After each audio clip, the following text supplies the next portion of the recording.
Missiles have revolutionized warfare. You can suppress enemy air defenses, neutralize air bases, and even decapitate leadership without a single soldier on the ground. Yet, despite all of its successes in Iran, the US is facing a deadly bottleneck back home.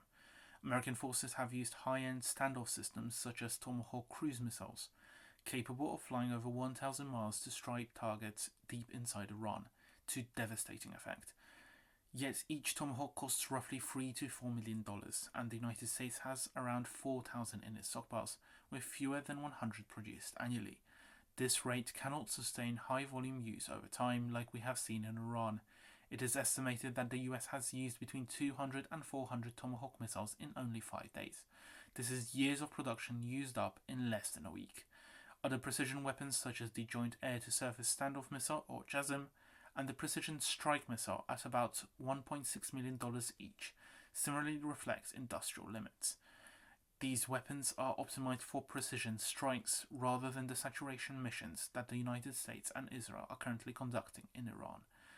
While offensive missile operations are costing the US millions of dollars, the defensive effort is incurring both human losses and financial costs. In response to US and Israeli strikes, Iran has launched thousands of ballistic missiles and drones. Many of these are variants of the Shahed 136 loitering munition, commonly known as a suicide drone. These drones are simple, truck-launchable systems with a range of roughly 1,200 miles.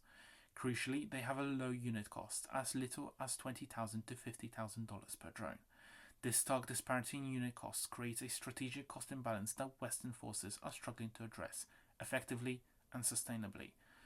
A single Patriot PAC-3 interceptor can cost well over $4 million, while other interceptors such as THAAD or SM-3 Block 2A missiles can approach or exceed $14 million per shot. What happens when a $20,000 drone forces you to fire a $4 million Patriot missile? That is the strategic arithmetic confronting the West today and for the past few years. In this context, can high-end air defense remain sustainable? As this cost imbalance becomes apparent in the Middle East, it was not the first time we have seen this in action. Lessons from the war in Ukraine over the past several years have been directly shaping how the United States and its partners think about air defense. In Ukraine, Russian forces frequently deployed large numbers of Iranian-designed drones and missiles against critical infrastructure. Interceptions using Western-provided Patriot, NASAMS, and other systems were highly effective, often exceeding a 90% interception rate, but come at a substantial expense in costly missiles. Faced with an opponent capable of producing thousands of inexpensive aerial threats, Ukraine developed a layered, cost-effective defense architecture that could sustain prolonged operations without exhausting missile stockpiles. In Ukraine, interceptor drones costing less than $5,000 accounted for the majority of drone interception at times. Could this low-cost approach to air defense be the key to managing Iranian swarm attacks? And this is not the only solution that Ukraine has implemented. Ukraine's model also integrated machine gun-equipped vehicles, anti-aircraft guns, electronic warfare, and rapid procurement cycles. These measures mitigated reliance on expensive interceptor missiles alone.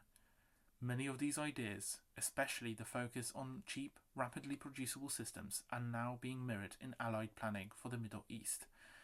Recognizing that high-end interceptors cannot sustainably counter large drone barrages, the United States and its partners are pursuing a combination of lower-cost interceptors, mass-producible solutions, and industrial reforms. The United States Air Force has launched the Counter-Air Missile Program, or CAMP, to develop ground-launched interceptors with a unit cost of no more than $500,000. Target production is between 1,000 and 3,500 units per year. These are intended to provide a scalable middle layer of defense against swarming aerial threats. The US has adopted the Advanced Precision Kill Weapon System 2, a laser-guided 70mm rocket for the counter-drone role. The guidance unit costs roughly $15,000 to $20,000, allowing aircraft to carry a large number of these rockets and engage multiple targets in a single sortie. Existing air-to-air weapons such as AIM-9X Sidewinder, around $500,000 per missile, and the AIM-120 AMRAAM, around $1 million, are being employed in ground-based air defense systems like NASAMS. The US is also exploring designs for low-cost, high-speed air-to-air missiles with target units costs of around $250,000. These are intended to allow aircraft to carry larger loadouts, reduce reliance on more expensive interceptors. Programs such as the Enterprise Test Vehicle and the Extended Range Attack Munition emphasize modular design, open architecture, and involvement of non-traditional suppliers. The goal is to expand production capacity and reduce development timelines. At the same time, the Pentagon and several Gulf nations are exploring purchases of Ukrainian-made interceptor drones. These have proven highly effective at low cost relative to conventional missiles. European allies are contributing through initiatives such as the Low-Cost Effectors and Autonomous Platforms Programme, or LEAP. The UK, France, Germany, Italy and Poland have launched this effort. The programme seeks to develop affordable surface-to-air systems capable of countering both drones and missiles. The first projects are expected by 2027. Germany's Drone Hammer interceptor costs around €2,500 per round and claims a success rate of 99%. The UK's Dragonfire laser has a per-shot cost of roughly £10. Together, these efforts reflect a broader strategic shifts. Defenders must adopt layers of defense that balance cost, production speed, and effectiveness, rather than relying solely on expensive long-range systems. The broader lessons from both Ukraine and the current escalation in the Middle East is that modern air defense is as much about economics as technology. Western nations can field the most advanced missiles in history, but if these weapons are consumed faster than they are produced, especially against inexpensive threats, their strategic advantage erodes. High-end interceptors remain indispensable for ballistic or cruise missile defense, but against swarms of low-cost drones, cheaper, high-volume solutions are essential.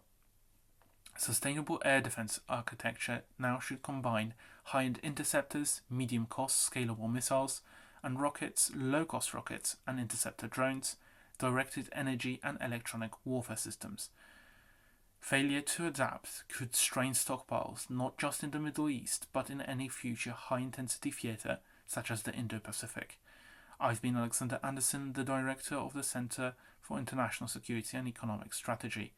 Thank you for listening and subscribe to receive more content on international security, geopolitics, defence and economics.